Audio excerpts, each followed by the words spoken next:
आप सभी को नमस्ते, वेलकम टू हैप्पीनेस नृत्य क्लासेस। तो हम पति पत्नी हैं और ऐसे ही आज एक मन में आया कि कुछ इंटरव्यू सेशन किया जाए। तो नेचुरली मेरे को जो लगता है कि मुझे पूछना चाहिए वो मैं श्रीमान जी से पूछ रही हूँ। हम दोनों 2005 से मध्यस्थ दर्शन सहअस्तित्ववाद का अध्ययन कर रहे हैं। तो इसी अध्ययन क्रम में हम अध्ययनार्थी हैं और कैसे सह अस्तित्व का प्रैक्टिस कर रहे हैं, कैसे निरंतर सुख, निरंतर समाधान पूर्वक, समृद्धि पूर्वक हम जी पाएँ, इसके कुछ अभ्यास हैं, कुछ विचाराभ्यास, कुछ कर्माभ्यास, कुछ व्यवहाराभ्यास। तो इनका जीना, इनका सोचना मेरे लिए दोनों ही बहुत ही अनुकरणीय है। तो मैं इनसे कुछ सहज रूप से प्रश्न कर रही हूँ। इनको मैंने पहले नहीं बताया है, तो अभी मैं आपसे प्रश्न करती हूँ। चलिए तो चलते हैं श्रीमान जी की ओर। तो श्रीमान जी मुझे ये बताइए, आज जो युवा पढ़ लिख रहे हैं, युवक युवती दोनों ही, गर्ल्स बॉयज़, और उसके बाद वो शादी के लिए तैयार होते हैं, तो कुछ वो चीज़ आप बताइए कि आज की युवा पीढ़ी शादी के बाद उनके लाइफ में सुख रहे, उन दोनों के पास समय रहे, उन दोनों कैसे अंडरस्टैंडिंग करें और परिवार को एक व्यवस्था के रूप में देखें। तो मध्यस्थ दर्शन का अध्ययन के अनुसार आपको ऐसी क्या चीज़ मिली कि, क्योंकि हम लोग का भी जब शादी हुआ तो तुरंत आप मुझे बाबा जी के पास ले गए और हमारा पहला शिविर तभी हुआ, तो शादी के 3 दिन बाद ही हम लोग इस शिविर को करें। लेकिन ये चीज़ सबको नहीं मिलता है ना। और दोनों की कई बार जो गर्ल्स बॉयज़ जो दोनों शादी करते हैं, अगर दोनों का मन अलग अलग है, दोनों के विचार अलग अलग है, तो बहुत मुश्किल होता है आगे लाइफ जीने में। दोनों का जॉब अलग अलग है तो मुश्किल होता है लाइफ जीने में। तो ऐसी बहुत सारी परेशानियां जो आज की युवा पीढ़ी को हम अपने ही परिवारों में देख रहे हैं। तलाक की नौबत आ जाती है, ऐसी भी हो जाती है शादी। तो ऐसे हम दर्शन में ऐसे क्या चीज़ हम आज की युवा को बताएं कि वो बस शादी के बाद उन्हें बस शादी का लड्डू बस मीठा ही लगे। तो ऐसी कुछ चीज़ें आप बताइए।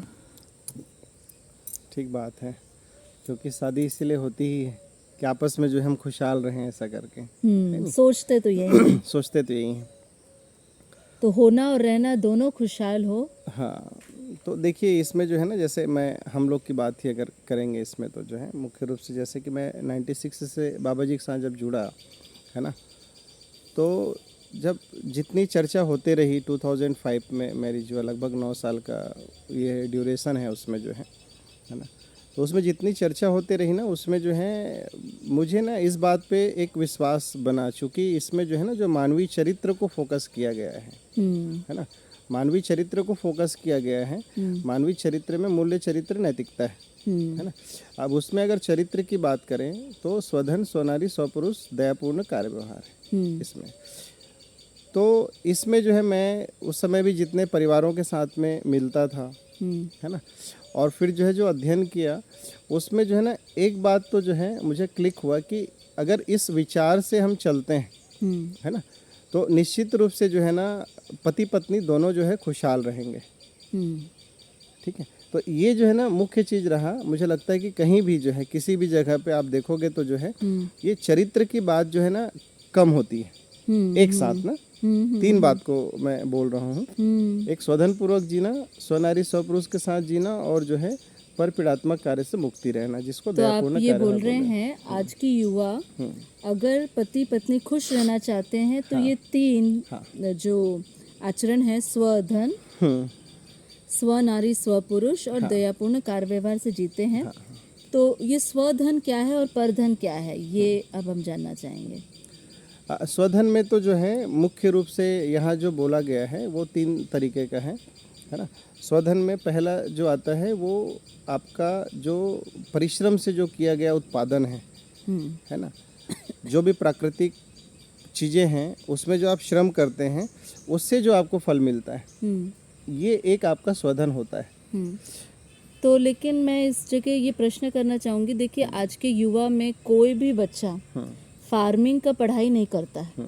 हर कोई, या मतलब बहुत ही कम बच्चे या तो करते हैं। तो जब उन्होंने पढ़ाई नहीं करी तो उत्पादन कैसे करेंगे, और उत्पादन नहीं करेंगे तो फिर स्वधन नहीं है, तो फिर वो शुरू ही कैसे करें? नहीं, इसमें सिर्फ फार्मिंग से ही स्वधन है ऐसा नहीं है। इस दर्शन में जो बताए हैं ना, आप सिर्फ फार्मिंग करोगे है ना, उससे ही स्वधन मिलेगा ऐसा नहीं है। फार्मिंग एक बेसिक प्रोडक्शन है। अगर आपको बहुत बेहतर स्थिति में जाना है स्वधन के, तो आप जो है आपके पास में रॉ मटेरियल भी आप जो है अगर उत्पादित कर रहे हो और फिर उसका प्रोसेसिंग कर रहे हो, फिर उसको जो है आप जो है डायरेक्ट कंज्यूमर को दे रहे हो, तो ये सबसे बेहतर स्थिति है। तो जैसे मान लीजिए अभी आपके सामने 2 हैं बच्चे जिनका अभी बस शादी होने वाला है, हाँ, तो आप उन्हें क्या सजेस्ट करेंगे कि वो क्या क्या कर सकते हैं? उसके लिए जो है ना अभी प्रोसेसिंग वाला जो काम है ना, देखिए इसके तो बहुत सारे आयाम हैं जैसे बताए हैं ना, आहार, आवास, अलंकार, दूरदर्शन, दूरगमन, दूरश्रवण। अच्छा, ये 6 हैं। ये 6 आहार, डायमेंशंस हैं। आवास, अलंकार, दूरगमन, दूरदर्शन और दूरश्रवण। हाँ। जी। तो अब इसमें से जो है वो जिस भी फील्ड में एक्सपर्ट है, अभी पारंपरिक जो शिक्षा है, पारंपरिक शिक्षा में आप देखेंगे ना तो जो है ना जो तकनीकी ज्ञान है वो बहुत अच्छा है ना।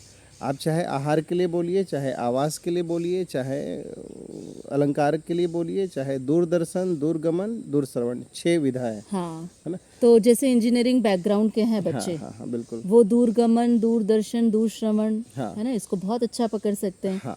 जो फैशन टेक्नोलॉजी और आर्किटेक्चर ये सब की पढ़ाई करते हैं, वो पूरा आवास में जा सकते हैं। बिल्कुल। और है ना, और अलंकार में भी जा सकते हैं। हाँ, है ना, जो फैशन डिजाइनिंग वाले हैं। जी। और जो फार्मिंग या फिर हॉर्टिकल्चर, इस तरह की भी बहुत सारी पढ़ाइयाँ होती हैं, बिल्कुल। तो वो लोग आहार को पकड़ सकते हैं। तो इसका मतलब ये 6 विधा है। 6 विधा है। 6 विधा में से जो है जिसमें भी एक्सपर्ट है उसमें कर ले, जिसमें भी वो एक्सपर्ट है वो कर ले। उसमें कर ले। लेकिन अगर देखिए बहुत जो बेहतर अगर जो है जो जीवन शैली बोला गया है इस दर्शन में पूरा जो है, उसमें जो है ना एटलीस्ट जो है ना आपका आहार के लिए उत्पादन कार्य होना चाहिए।